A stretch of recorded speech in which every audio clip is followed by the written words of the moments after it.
내가 턱걸이를 2개밖에 못하자 친구가 비웃듯이 말했습니다. 남자가 왜 그렇게 힘이 약하냐? 라고요. 자, 이 가정을 공격하려면 어떻게 받아쳐야 할까요? 난 힘이 약하지 않아. 푸시업을 30개도 할 수 있어. 왜 남자는 힘이 세야 하지?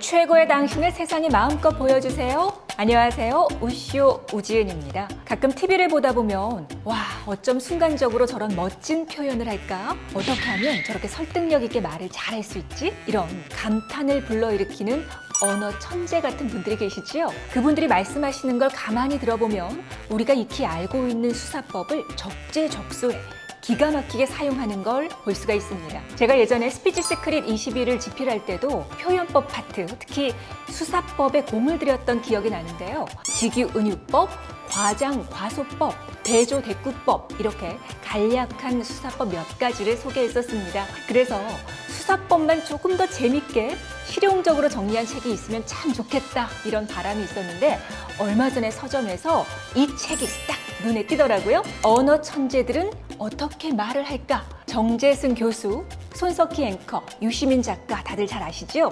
이런 언어 천재들의 수사법 43가지를 아주 쉽게 바로 실생활에 적용할 수 있게 잘 정리된 책이라서 요즘 아주 흥미롭게 읽고 있습니다. 이 책의 1장에 공격과 방어의 기술이 나오는데요. 살다 보면 누구나 정말 피곤하지만 어쩔 수 없이 논쟁을 해야 할 때가 있지요. 이때 확실하게 써먹을 수 있는 공격과 방어의 기술 3가지 오늘 전해드리겠습니다. 첫째, 가정을 폭파하십시오.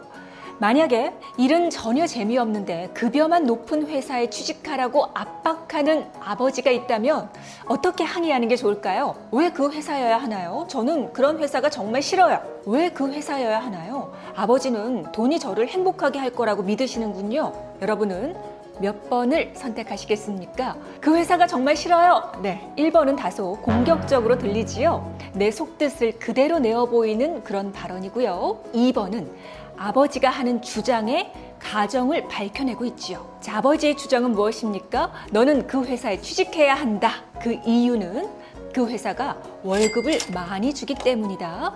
자, 그에 숨어있는 가정은 높은 월급을 받아야 행복할 수 있다. 이렇게 어떤 주장이든지 그 배우가 되는 이유가 있고요. 이유 안에 가정이 숨어 있습니다. 그래서 여기서는 상대가 품고 있는 가정을 끄집어내서 그 가정을 폭파해버리는 기술을 얘기하고 있는 거예요. 그러면 상대가 순간 멈칫하겠죠. 책에 나와 있는 연습 문제 2개 함께 풀어보면서 감을 더 잡아보도록 하겠습니다. 내가 턱걸이를 2개밖에 못하자 친구가 비웃듯이 말했습니다. 남자가 왜 그렇게 힘이 약하냐? 라고요. 자, 이 가정을 공격하려면 어떻게 받아쳐야 할까요? 난 힘이 약하지 않아. 푸시업을 30개도 할 수 있어. 왜 남자는 힘이 세야 하지? 네, 여러분 답이 떠오르시죠? 자, 이어서 연습 문제 2번입니다. 친척 어른이 걱정스런 표정으로 질문을 합니다. 너희는 결혼한 지 몇 년이 지났는데 왜 아이를 아직 낳지 않니? 이유가 뭐야? 아직은 준비가 되지 않아서요. 아이를 낳고 기르면서 많이 행복하셨나 봐요. 어떤 행복감을 느끼셨어요? 네, 정답은 모두 2번입니다. 여러분 어렵지 않으시지요? 항상 상대의 말을 잘 듣고 거기에 숨어있는 가정을 찾아내서 되받아치는 겁니다. 자, 가정은 주장을 뒷받침하는 가장 기초적인 것이기 때문에 가정을 공격하면 상대의 주장은 힘을 잃게 되지요. 둘째, 반대 의견을 예상하고 대응하십시오. 어떤 주장을 하다 보면 상대방이 내 말에 어떠한 반론을 할 것이다라고 예상되는 내용이 분명 있지요. 그것을 아예 내가 미리 반박해 버리는 겁니다. 이러한 수사법을 예변법이라고 부르는데요. 예시를 함께 살펴볼까요?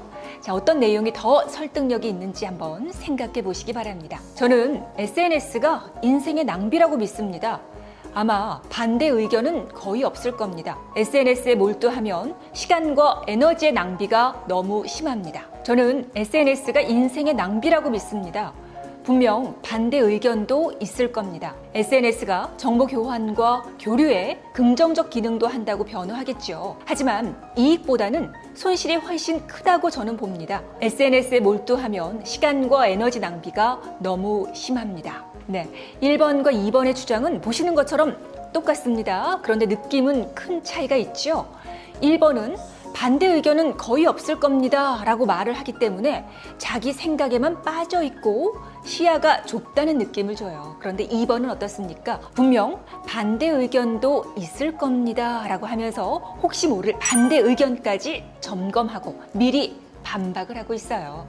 그래서 훨씬 설득력도 있고 말하는 사람에 대한 호감도도 함께 상승을 하게 되죠. 또 생각과 시야가 넓은 사람이라는 이미지도 덩달아 따라오게 됩니다. 자, 그래서 실전 대화에서는 다음과 같은 표현을 입에 익혀두면 정말 좋을 것 같아요. 같이 소리내서 따라해 보세요. 물론 다른 시각도 있을 겁니다. 잘 알고 있습니다. 반대하는 사람들은 아마 이렇게 주장할 겁니다. 이렇게 걱정하실 수도 있어요. 반대 의견에도 일리가 있습니다. 하지만 여러분 꼭 기억하세요. 가능한 반론을 미리 반박해주면 여러분 주장의 설득력이 훨씬 더 높아집니다. 셋째, 큰 권위를 빌리세요. 많은 분들에게 이미 익숙한 방법일 것 같은데요. 이건 권위 있는 사람이 말한 것이니까 중요하고 옳다라는 가정을 깔고 말하는 겁니다. 권위자는 크게 4종류로 나뉠 수가 있어요. 전문가, 전문 조직, 경험, 여론이 나의 주장에 권위를 부여해 줍니다. 예를 들어 볼게요. 하버드 대학의 교수는 이렇게 말했습니다 하면서 전문가의 권위를 빌릴 수가 있고요. 뉴욕 타임스가 이 책에 대해 호평을 했다고 합니다 하면서 전문 조직의 권위를 빌릴 수 있습니다. 이건 서울대에 아이를 셋이나 보낸 제 친구가 추천하는 교육법이에요 하면서 어떤 경험에 대한 권위를 내세울 수도 있고요. 저 식당은 사람들이 100m씩 줄을 서서 기다린답니다. 이렇게 여론을 거론하는 것도 큰 권위를 갖게 됩니다. 네, 귀가 솔깃해지죠. 대체 얼마나 맛있길래 사람들이 100m씩 줄을 서서 기다릴까? 이런 생각을 갖게 됩니다. 지금 이 세상은 정보가 정말 차고 넘치지요. 또 모든 분야에 정통한 사람은 없습니다. 그래서 남이 만든 이론이나 주장을 적극적으로 인용하지 않고는 자기 주장을 펼치는 게 쉽지 않을 때가 많습니다. 이렇게 신뢰할 만한 권위를 잘 선별해서 꼭 필요한 때 여러분의 주장의 설득력을 높여보시기 바랍니다. 오늘은 논쟁에서 이기는 공격과 방어의 기술 3가지 전해드렸습니다. 정리해볼까요? 먼저 가정을 폭파하십시오. 반대 의견을 예상하고 대응하십시오. 큰 권위를 빌리세요. 어렵지 않지요? 이 3가지 기억하시면서 상대의 말을 잘 듣고 또 적절하게 반응하면서 상황을 여러분의 것으로 만드시기를 바랍니다. 우지은의 우쇼 오늘은 여기까지고요. 구독과 좋아요 그리고 아래에 힘이 되는 댓글도 부탁드립니다. 그럼 저는 또 유익한 내용으로 찾아뵙겠습니다. 고맙습니다.